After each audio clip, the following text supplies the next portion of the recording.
रत्नाकर जी, सिर्फ मैं ये समझने की कोशिश करती हूं, एक तरफ जहां पर आज पूरे देश में उल्लास है और न सिर्फ पूरे देश भर में बल्कि दुनिया भर की नजरें अयोध्या जी पर टिकी हुई हैं। रामलला की प्राण प्रतिष्ठा का इतना भव्य कार्यक्रम है और राम मंदिर अब अपने अंतिम रूप में जा पहुंचा है जब राम अपने निज स्थान पर स्थापित होंगे।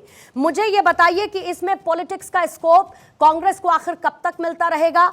आखिर कब तक राम के नाम पर इसी तरीके से राजनीति और विवादित बयान?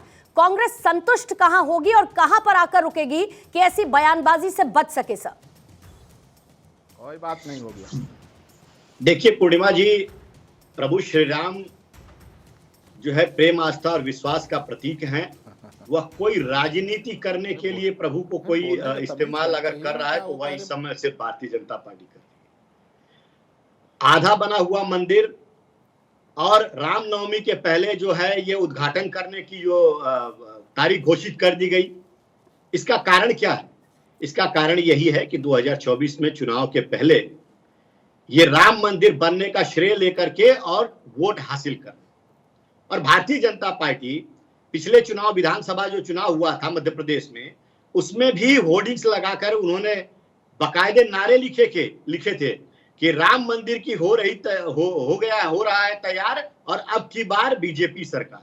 तो ये बताइए, राम के नाम पे कहा जा रहा है कि राम जो है प्रेम, आस्था और विश्वास का प्रतीक है, जीने की राह दिखाते हैं, जीने की कला बताते हैं और मर्यादा पुरुषोत्तम है। और मर्यादा पुरुषोत्तम मतलब अगर एक मनुष्य अपने जीवन में उनके आदर्शों को उतार लेता है तो उसका जीवन धन्य हो जाता है। लेकिन भारतीय जनता पार्टी क्या कर रही है? भारतीय जनता पार्टी प्रभु के नाम पे राजनीति कर रही है और वोट लेने की कोशिश कर रही है। अब मैं बात कर लेता हूं उदित राज जी के बयानों के ऊपर।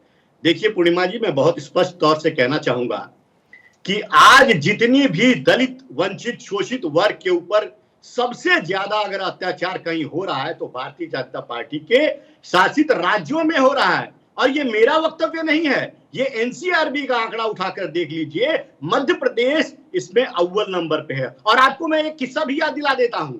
आपने चुनाव के पहले किस तरह से एक दलित के ऊपर, उसी मध्य प्रदेश में जहां भारतीय जनता पार्टी का राज है, किस तरह से दलित के ऊपर पेशाब करने का घिनौना कार्य किया जा रहा है, वो कहां हो रहा है? वो भारतीय जनता पार्टी के शासनकाल में हो रहा है। तो ये सारी परिस्थितियां बयां करती है कि आज सबसे ज्यादा अत्याचार, सबसे ज्यादा मनुवाद का जो है पालन ये भारतीय जनता पार्टी के शासनकाल में हो रहा है। अब मैं दूसरा उदाहरण भी आपको अगर समय देंगी तो मैं बता देना चाहता हूं।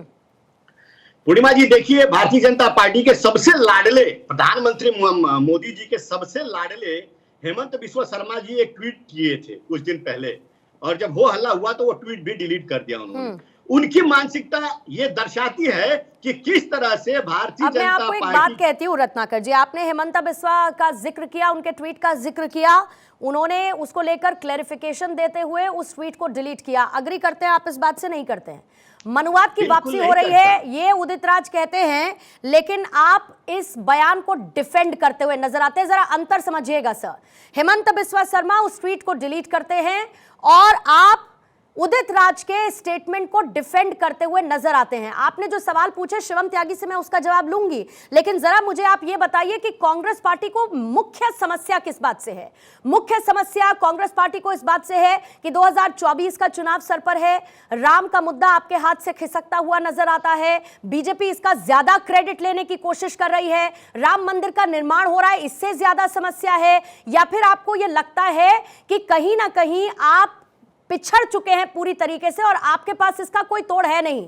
तो सबसे ज्यादा बड़ी बात क्या हो जाती है कि भाई इसको लेकर घेर लो, अगली पार्टी को इसको लेकर घेर लिया जाए कि वो राम के नाम पर क्रेडिट ले रही है। और इसके साथ रत्नाकर जी जरा ये भी क्लियर करिएगा, ये बताइए 1984 याद कीजिए, 1989 याद करिए, क्या ये मुद्दा बीजेपी के पास बहुत शुरुआत से नहीं था? सिर्फ 2014 चुनावों की बात मत करिएगा, 2019 की बात आप मत करिएगा।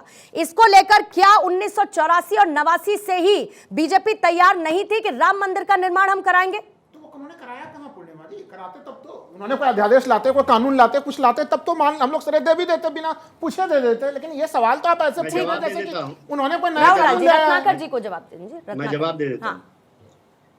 पूर्णिमा जी देखिए, आज ये इतना क्रेडिट लेने का कार्य जो किया जा रहा है सारे मीडिया और सोशल मीडिया के माध्यम से, ये इतने राम के बड़े हितैषी होते तो जब बाबरी मस्जिद टूटा था 1992 में, तो उसके बाद नरसिम्हा राव सरकार ने एक अध्यादेश लेकर आए थे 1993 में। वो नहीं चाहते थे कि देश का सौहार्द बिगड़े, देश के लोगों को एक दूसरे में बांटा जाए। वो अध्यादेश लेकर आए और उन्होंने वो जो मस्जिद, अरे वहां पे मस्जिद भी बनाने की कवायद की और मंदिर भी बनाने के लिए कहा और अस्पताल और स्कूल भी बनाने के लिए कहा और भूमि अधिग्रहण उसके हिसाब से करने के लिए कहा। उस समय किसने विरोध किया था?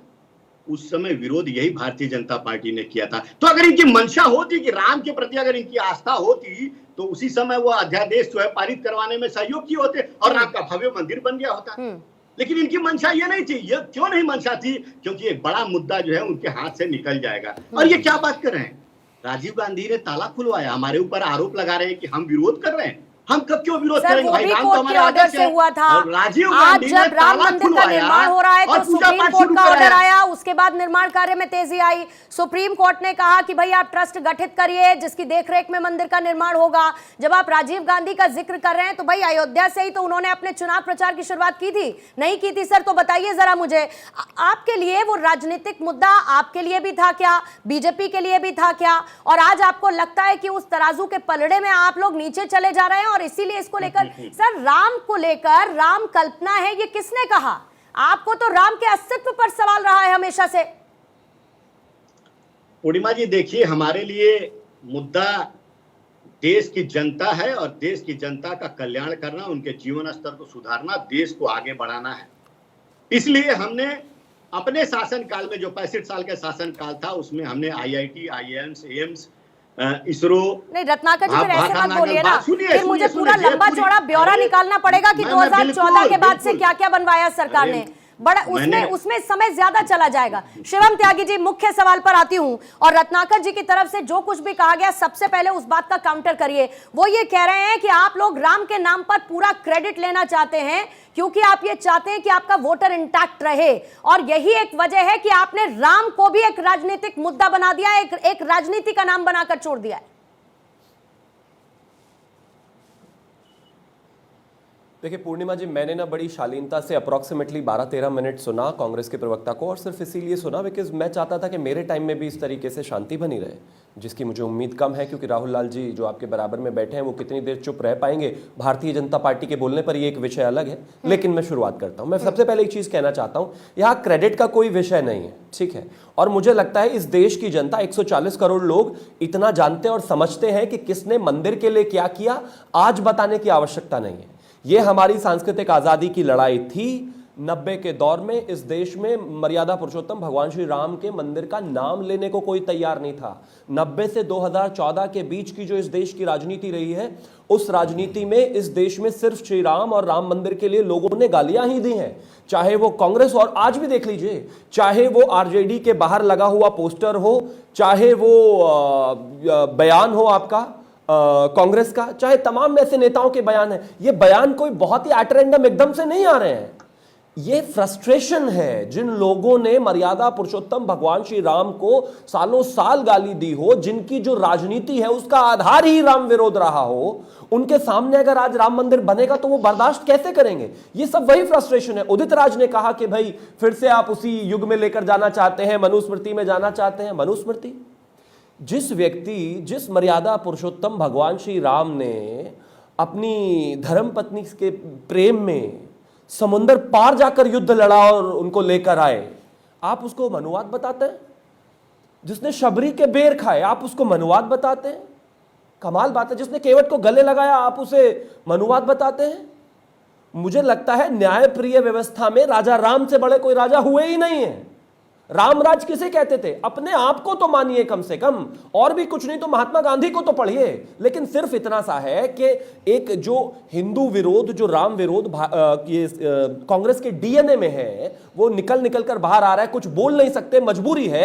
यदाकदा स्टेटमेंट कहते हैं कि हम सुप्रीम कोर्ट का समर्थन करते हैं, सुप्रीम कोर्ट ने मंदिर बनाया, हम स्वागत करते हैं, लेकिन अंदर से दिल में स्वागत नहीं है, दर्द है, कुंठा है, लड़ाई है। जिन लोगों को बाबरी से प्रेम हो वो राम के कहां से हो जाएंगे भाई? कांग्रेस से हम ऐसी उम्मीद भी नहीं करते। लेकिन बात सच है, चाहे वो आरजेडी रही हो, चाहे वो कांग्रेस रही हो, चाहे वो महबूबा मुफ्ती रही हो, चाहे वो समाजवादी पार्टी रही हो, कोई भी पार्टी आप उठा लीजिए, इन लोगों ने सिर्फ मर्यादा पुरुषोत्तम भगवान श्री राम को गाली दी है, और आज ये सिर्फ मजबूरन, क्योंकि 140 करोड़ लोग खुश हैं और 140 करोड़ लोग जय श्री राम के नारे में सराबोर हैं, तो मजबूरन डर के मारे सिर्फ ये तारीफ कर रहे हैं, लेकिन अंदर से जिस तरीके से इनको फ्रस्ट्रेशन है वही इनके बयानों में भी दिख रहा है। गलतफहमी है शिवम जी, आपको पूरी तरह से विपक्षी पार्टियों को लेकर आपने गलतफहमी पाल के रखी हुई अच्छा, आपको अगर मर्यादा पुरुषोत्तम राम में इतनी ज्यादा आपकी आस्था थी ना, तो आपको गिनती जनता ने भी करानी गलतफहमी पाली हुई चाहिए होगी। कि पिछले 10 वर्षों में आपने जनता ने भी राम राज्य गलतफहमी के पाली, कौन से 3 राज्यों में प्रस्तुत दिखाया किए? ना अभी। एक लक्षण तो 24 प्रस्तुत में भी होता है देखिए। राम राज्य का आपने एक लक्षण प्रस्तुत नहीं किया, और आप कह रहे हैं कि राहुल जी के रहते हुए, देखिए बहुत ध्यान से मैंने सुना है, आपको पहले ही हमारे नाम पे आपको आपत्ति हो जाती है कि राहुल लाल जी हैं वो बोलने नहीं देंगे। मैं खुल के अभी भी कह रहा हूं शिवम जी कि राम को लेकर राम के नाम पर राजनीति में सबसे ज्यादा दुरुपयोग अगर किसी ने किया राहुल गांधी के तो भाई भारतीय जनता पार्टी ने दुरुपयोग किया है। है। आप भारतीय जनता पार्टी इसका राजनीतिक दुरुपयोग कर रही है, भारतीय जनता पार्टी। अब बताइए इस चीज से आप कैसे इनकार करेंगे? सुप्रीम कोर्ट के निर्णय से राम मंदिर बन रहा है, पूरा देश स्वागत कर रहा है, लेकिन उस स्थिति में आप चाह रहे हैं कि किस तरह से सुप्रीम कोर्ट के निर्णय का श्रेय आप अपने पॉकेट में लेके चले जाएं और जनता के बीच में चले जाएं। मैं खुल के कह रहा हूं, कर्नाटक के चुनाव में बजरंगबली का आशीर्वाद कांग्रेस को मिला था, और 2024 के चुनाव में मर्यादा पुरुषोत्तम जय श्री राम जो है श्री राम जी का पूरा आशीर्वाद टीम इंडिया को प्राप्त होगा। बताइए आप कैसे खंडन कर सकते हैं? राहुल गांधी 14 आपने भी बोला ना, मर्यादा पुरुषोत्तम न्याय के प्रतीक थे, उसी न्याय के मूल्यों को लेकर राहुल गांधी 14 जनवरी से फिर से भारत न्याय यात्रा पे निकल रहे हैं। तो राम के मूल्यों पर अगर कोई चल रहा है तो राहुल गांधी चल